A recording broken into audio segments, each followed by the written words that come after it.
Análisis del captor de electrones.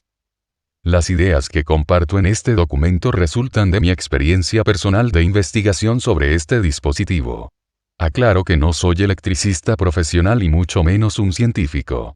Solo soy un sujeto interesado en que la verdad ilumine el camino de los seres humanos y que todos podamos alcanzar la merecida libertad energética. Mis investigaciones documentales y experimentos me llevan a la conclusión de que el captor de electrones de Barbosa y Leal está basado en la tecnología del salto de chispa de Tesla y la bobina en cortocircuito de William Barbat.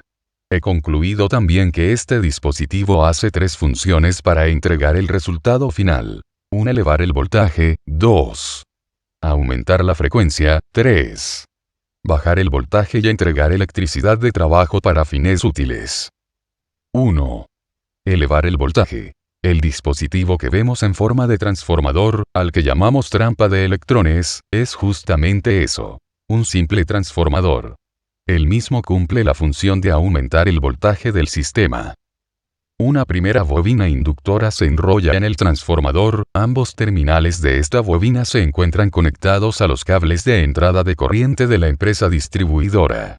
Una segunda bobina de cable de cobre grueso multifibra se enrolla en el transformador con muy pocas vueltas, de 1 a 3 vueltas. Los terminales de esta segunda bobina se conectan entre sí poniéndola en cortocircuito, formando un bucle cerrado.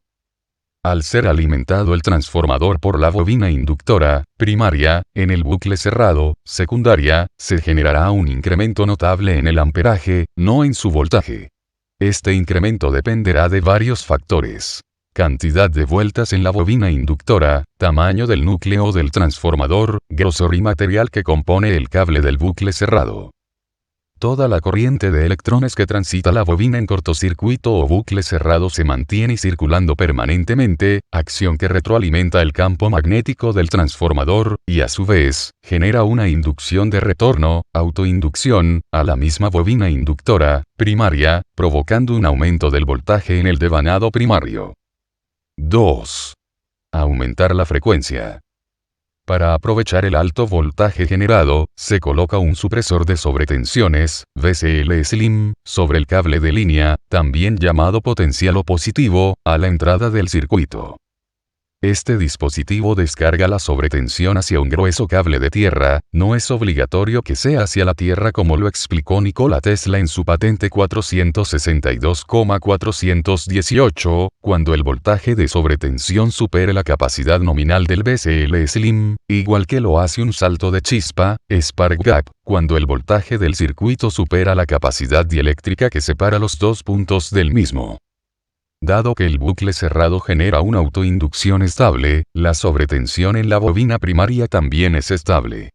Si la sobretensión en el devanado primario es estable y además supera la capacidad nominal del VCL Slim, entonces la descarga hacia la Tierra será constante y de alta frecuencia.